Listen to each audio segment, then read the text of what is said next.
Bismillahirrahmanirrahim. Assalamualaikum warahmatullahi wabarakatuh.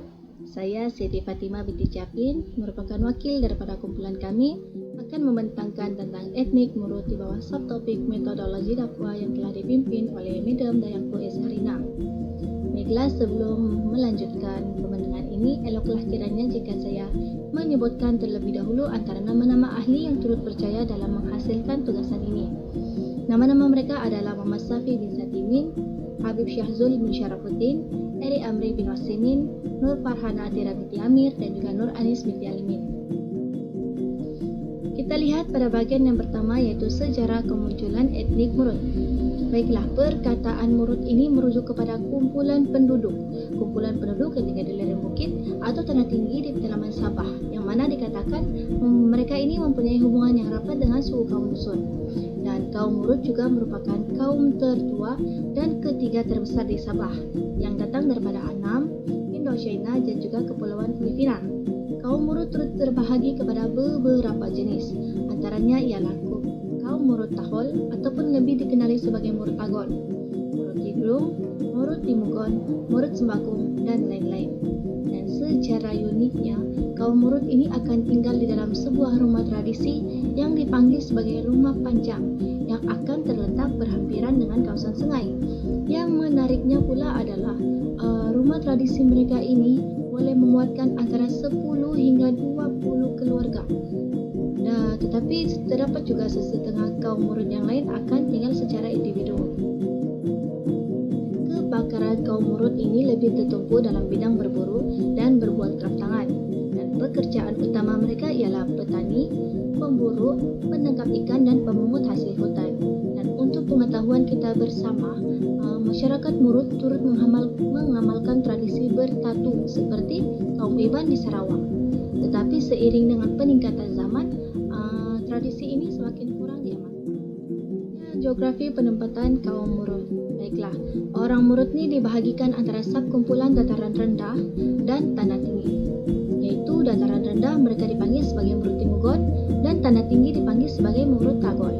Dan sebilangan besar mereka ini berada di bagian barat daya Sabah, Malaysia Timur, khususnya daerah Keningau, Renom, Tamawan, dan Beaufort di sepanjang Sungai Sapulut dan Padas.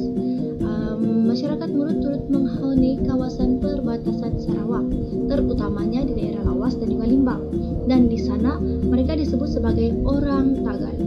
Manakala di Kalimantan Utara pula, secara tradisionalnya mereka ini tertumpu di daerah Malingau dan Nunukan. Dan di Brunei, kebanyakannya mereka berada di daerah Temburong yang berpenduduk jarang. Dan untuk pengetahuan kita lagi, dari segi sejarahnya, masyarakat Murut di Brunei ini pernah memberi kekuatan ketenteraan kepada Sultan Brunei suatu ketika dahulu. Dan mereka ditaklifkan sebagai salah satu daripada 7 kumpulan orang asli yang dianggap sebagai bumi putra di Brunei. Seterusnya, pantang larang dalam kehidupan seharian. Sebenarnya terdapat banyak pantang larang kaum Murut ni. Cuma dalam pembentangan kali ini saya hanya akan mengulas tentang 5 pantang larang yang berkaitan. Yang pertama, pantang larang berkaitan kelahiran, yaitu masyarakat Murut percaya bahawa bayi tidak boleh diberikan nama serta-merta selepas kelahiran, kerana untuk mengelakkan sebarang perkara buruk daripada menimpa. Dan nama yang diberikan pula akan berdasarkan alam semula jadi ataupun peristiwa tertentu. Dan nama bayi pula boleh bertukar mengikut situasi, iaitu yang pertama, jika ada nama yang sama kerap kali sakit ataupun meninggal dunia, maka bayi tersebut perlu menukar nama secara serta-merta bagi mengelakkan perkara yang sama daripada berlaku. Seterusnya berkaitan kehamilan. Salah satu pantang larang berkaitan kehamilan pula ialah wanita hamil tidak boleh melilitkan tuala di lehernya apabila ingin mandi, kerana masyarakat Murut mengibaratkan tuala yang melilit di leher itu sama seperti tali pusat bayi akan melilit di leher bayi dalam kandungan, dan kerana itulah tidak boleh berbuat demikian. Dan yang ketiga pula ialah tidak boleh duduk di atas nyiruk ataupun dipanggil sebagai tapan, kerana mereka percaya akan disambar buaya ketika pergi ke sungai.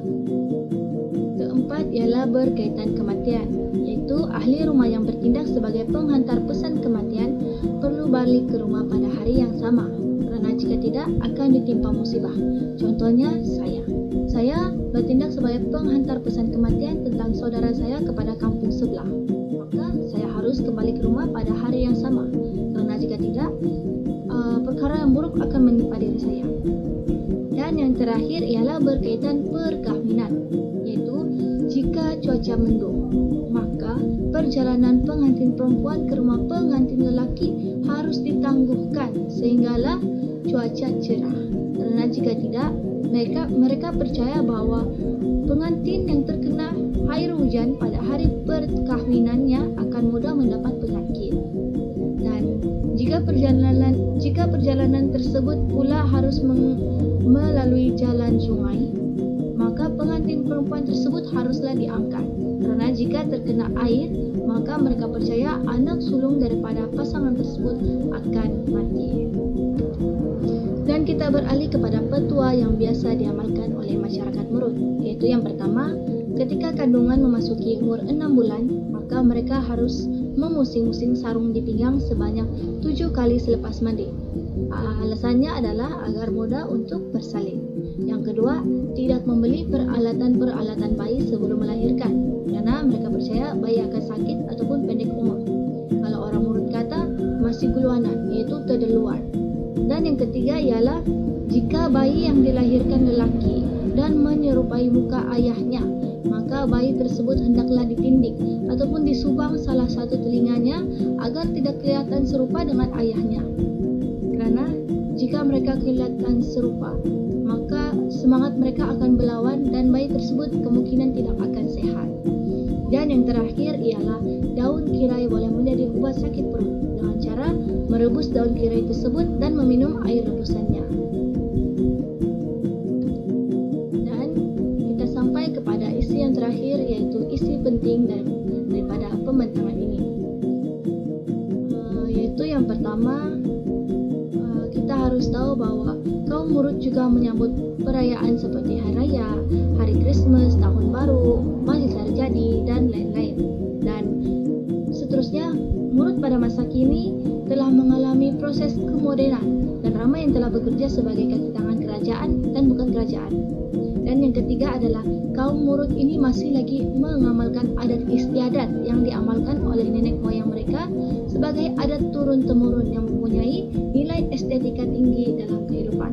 Dan yang terakhir, suku kaum ini telah berkembang maju dan sebuah parti khas kaum Murut telah ditubuhkan di Sabah untuk memperjuangkan hak mereka. Dan itu saja pembentangan saya pada kali ini. Sekian, terima kasih.